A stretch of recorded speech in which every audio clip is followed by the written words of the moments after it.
Welcome to CEC Gurukul lecture, again in continuation with this series of lecture in kinship study. I am going to today talk about reimagining family. And before we go to today's lecture, let me briefly recap. For the past few lectures, I have been trying to argue or trying to make us understand that the concept of family in anthropology or in kinship study has undergone a large amount of transformation.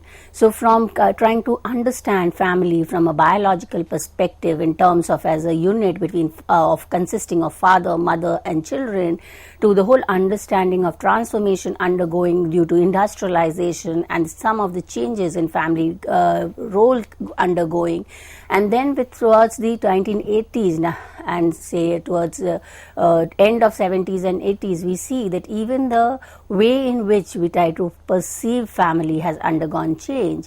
And one of the contribution to reimagining family, which is the title of my lecture today, I am going to try to understand or try to make us understand with the help of a case study of families by choice and research done by Kath Weston to understand how there can be multiple ways in which we understand the institution of families.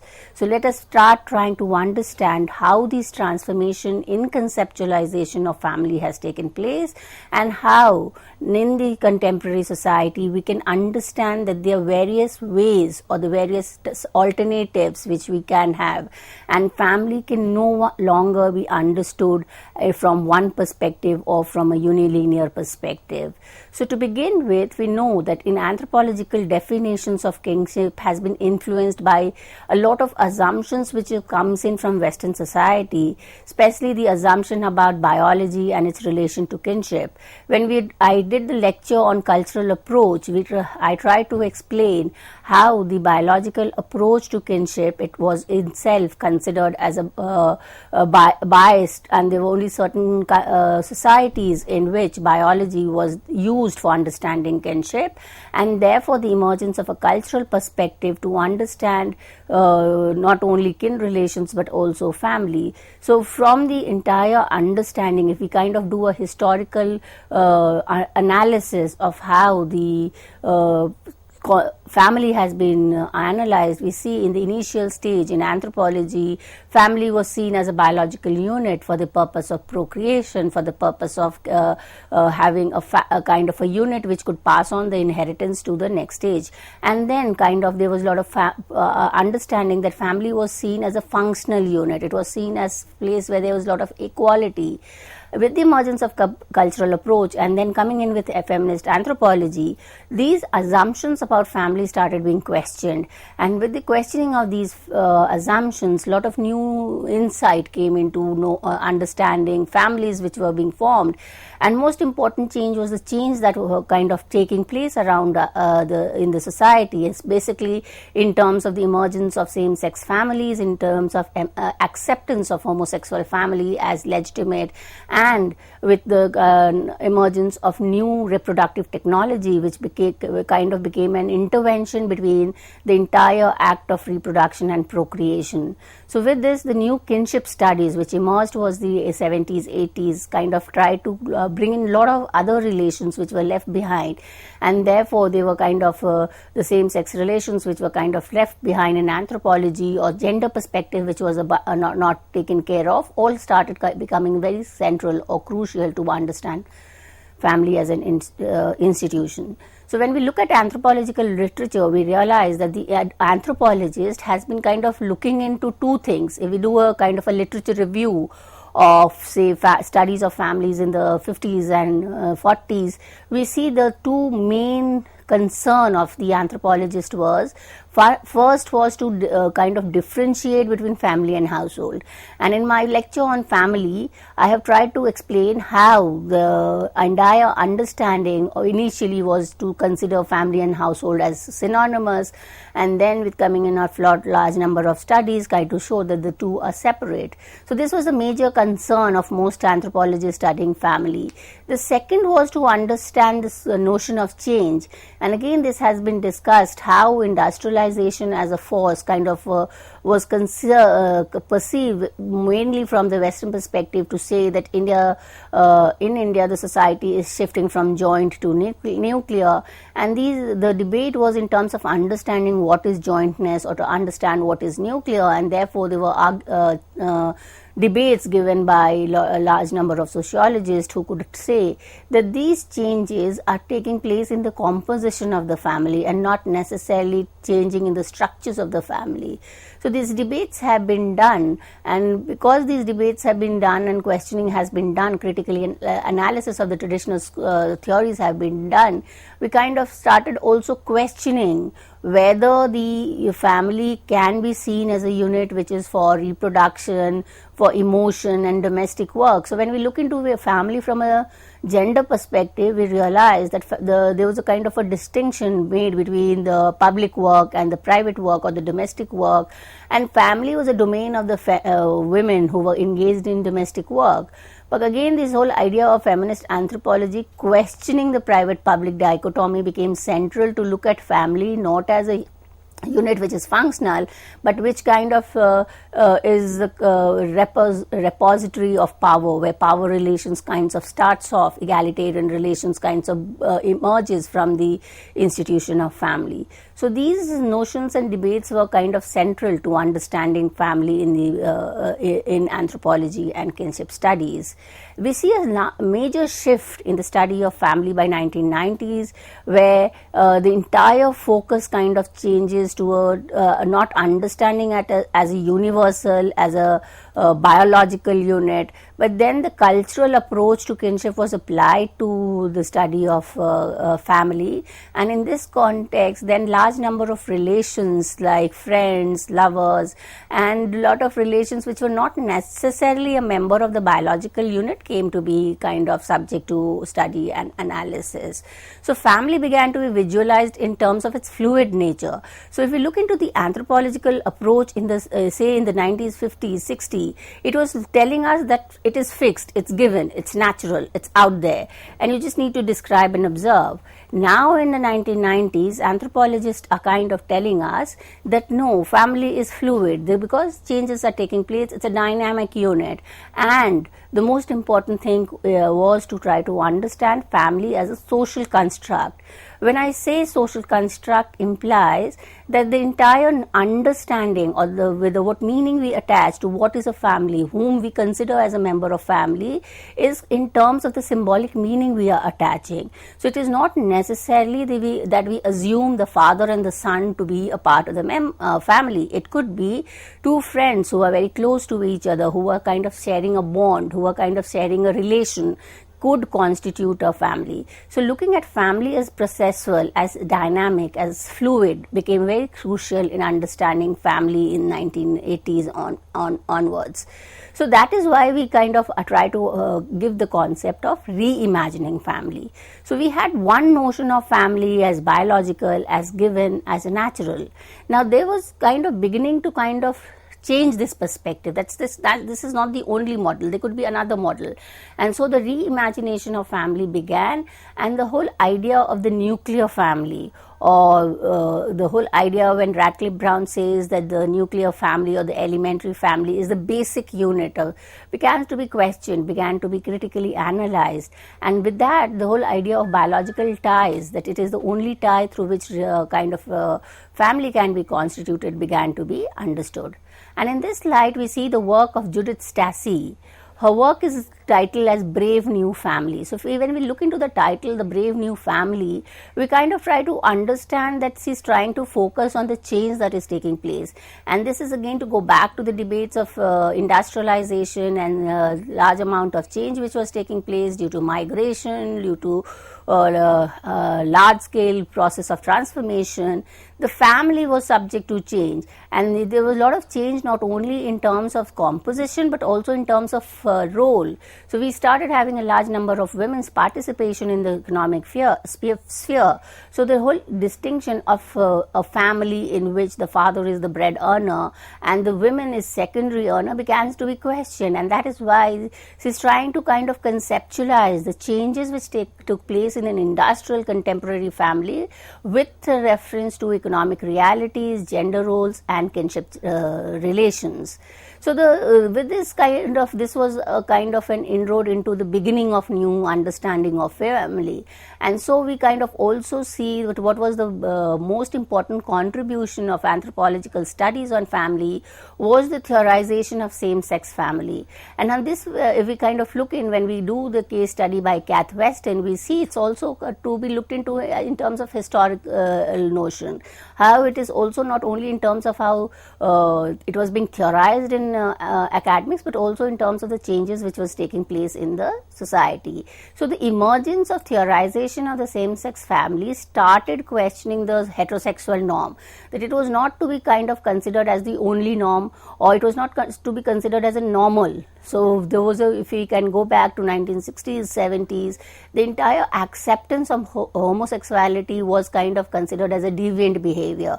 It was not considered to be a part, if anybody was kind of showing those attributes of certain behavior which was not at par with the heteronormative, then one was considered as deviant, or was even sent to the psychologist and or psychiatrist for kind of counseling and psychological medical treatment, and therefore there was not much of visibility and no theorization was being done. But when we start kind of theorizing the same-sex family, what happens, and when we look into the transformation which is taking place, from a theoretical perspective, we see there is a debate between the biological and the social. So one side we have family as a biological unit, and on the other hand we have a family as a social unit. So the whole idea is it's not that they are kind of alternate or they are substitute to each other. The idea was to kind of understand that they can be both, can kind of are models of family, or they are both different ways in which the family can be constituted, and therefore we kind of see that it was kind of the theorization of different forms of family was in kind of questioning the dichotomy or the divide between biology and social, or we kind of looking into the main function of family as biological reproduction and caring, nurturing children, towards the whole idea of family could be also formed for the purpose of sharing, for the purpose of comfort, for the purpose of relatedness, and need not perform the function so prescribed as kind of an ideal type of family. So that negotiation between biological family and social family became very crucial. So when we look into the division between the biological and social, or between the kinship as biological and genetic, instant permanent relationship, and social identity as fluid. So these are the debates which I will try to explain when we look into the two models of family, family as biology and family as a social cultural construct. So the distinction between the two is not only in terms of understanding the forms of family or the function of family, but also in terms of the divide between the two approaches. So earlier the approach in anthropology or in kinship study where Ratcliffe Brown, Evans Pritchard, Mayor Fortis, they were all trying to look into kinship as biological, as genetic, and this approach was kind of look into kinship as permanent, as something which was natural, as something which was given, and we kind of were kind of accepting those relations as natural or permanent. So once the family was formed, it was considered to be religious, and the bond was supposed to be considered as a permanent bond. And then they have the second approach, which is the cultural approach or the culture of relatedness, and which I have already discussed in my previous lectures. We try to see that the way in which kinship is conceptualized changes. So kinship is considered as more fluid, as a social construct, as reflecting the everyday relations. In the last lecture, I talked about how we kind of establish relations through sharing food, through sharing residence. So this is the difference or the contrast between two approaches to the study of family. So in Lankawai, Janet Carsten actually talks about the question of kinship as processual, and she talks about relations in terms of procreation, in terms of acquisitions of substance. So when we are saying that it is processual, when we are saying that it is a social construct, implies that it is not predicted. It cannot be kind of something which is given by birth, and therefore it is something which is a question of sociability.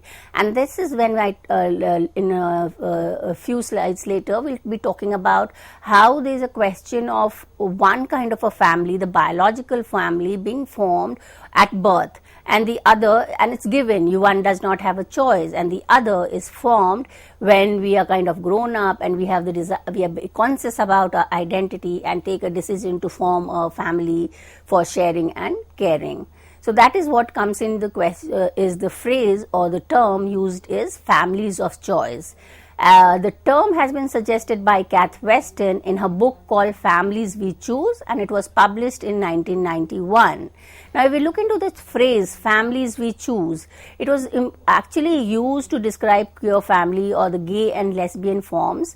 But when we look into the debate, when we look into the description of the families of choice by Kath Weston, what one comes to agree, or what one comes to understand from the discussion is that families of choice are family which is different from biological family, not only in composition but also in its kind of functions or the meaning of family that we generally kind of assumed to have.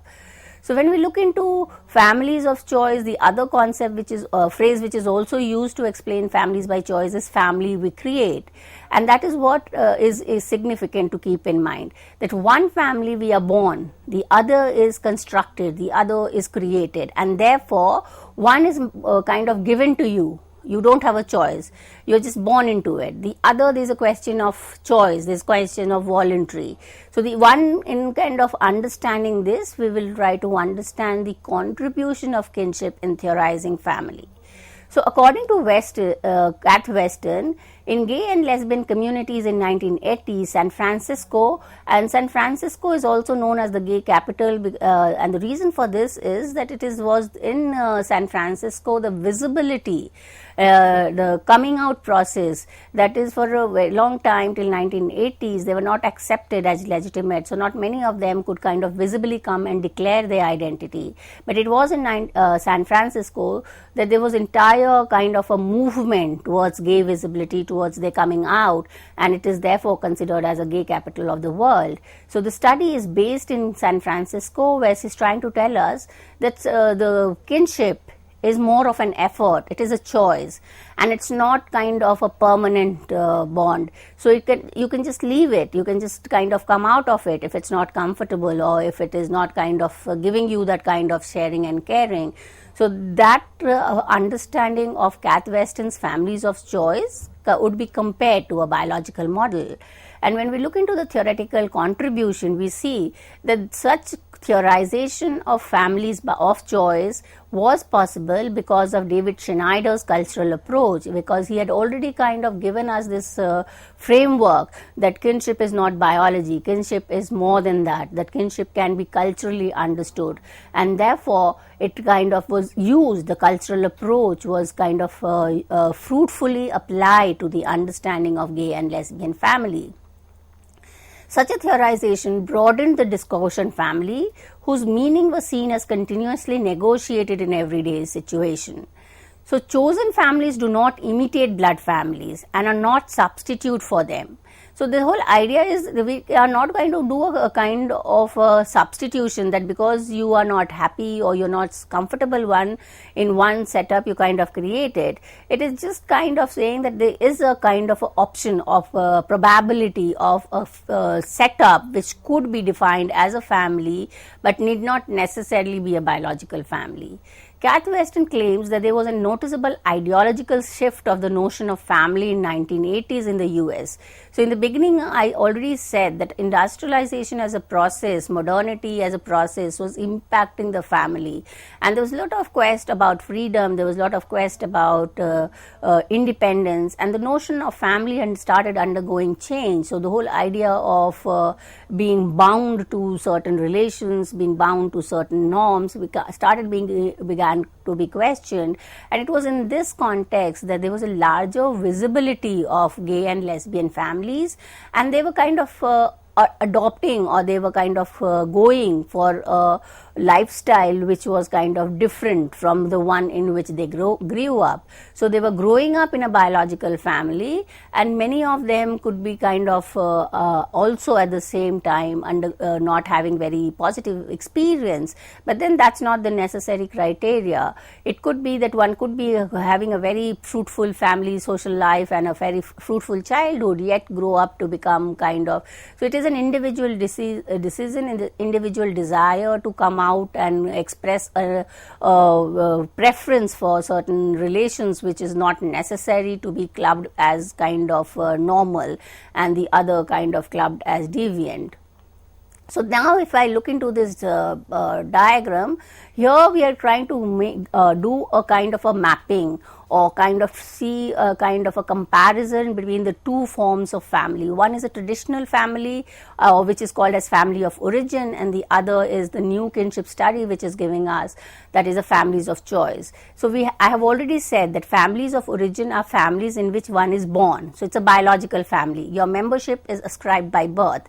It is considered as a universal and a functional family. It's supposed to give you economic needs, your emotions, and your shelter, your food, clothing. So all these functions are being performed, and the families of original is basically a heterosexual relation, which is a relation between a man and a woman.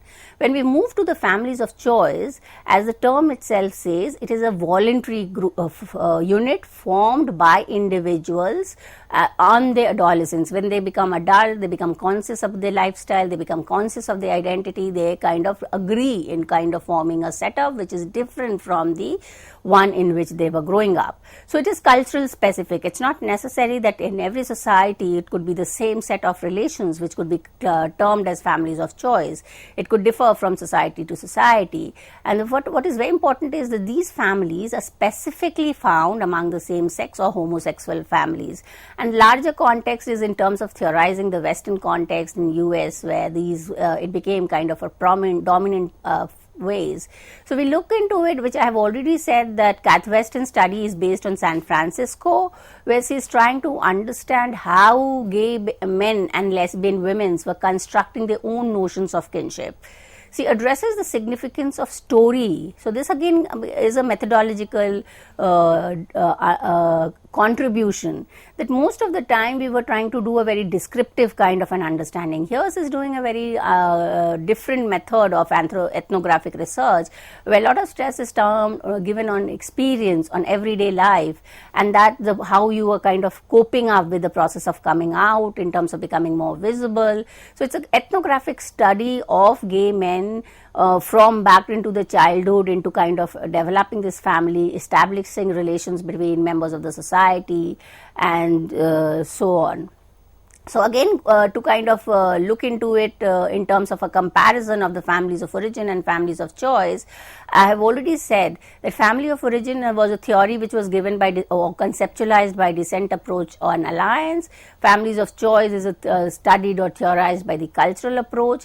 When we look into the nature of origin, we see that family of origin is an unbroken, natural, inherited blood ties, which I have repeatedly said that families of choice are voluntary, there is a freedom to quit, and it's not a permanent, it's flexible, it's fluid. You can just give up, come back if you feel like after some point of time. So again, to kind of say membership is at the time of birth, it's given and natural. The families of choice is adolescents and individual. Here we see members are father, mother, son, daughter, where in choice, families of choice, we have friends, lovers, ex-lovers.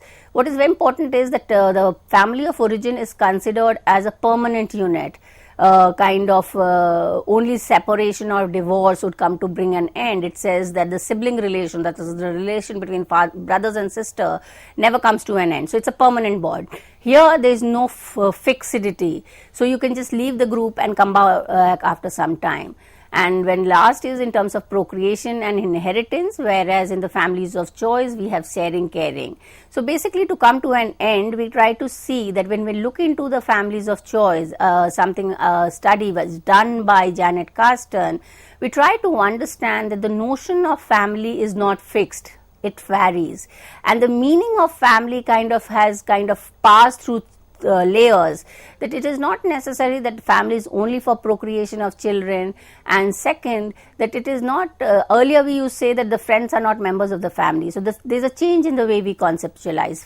Friends becomes integral members of family.